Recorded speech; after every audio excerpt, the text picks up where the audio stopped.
Hi friends, இன்னைக்கு காலையிலேயே பார்த்தீங்கன்னா முருங்கைக்காய் பொரிக்கலாம் அப்படின்னு சொல்லிட்டு காட்டுக்குள்ளே வந்துட்டோம். 9 மணிக்கே பார்த்தீங்கன்னா நல்லா வெயில் அடிக்குது. காற்று பார்த்தீங்கன்னா காற்று ஒரு பக்கம் அடிக்குது, வெயில் ஒரு பக்கம் அடிக்குது. நம்ம எங்கே முருங்கைக்காய் பொரிக்கிறதுன்னு தெரியல.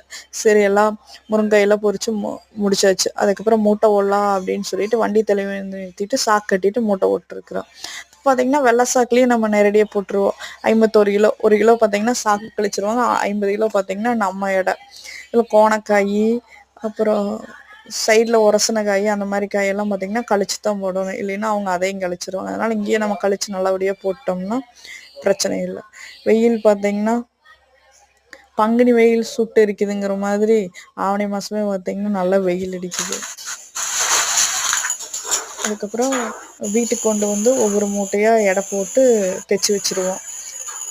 அப்போ தான் பார்த்தீங்கன்னா நம்மளுக்கு எவ்வளோ போடுறோம் ஒரு மூட்டையில் அப்படின்னு தெரியும். எல்லாம் ரெடி ஆயிடுச்சு.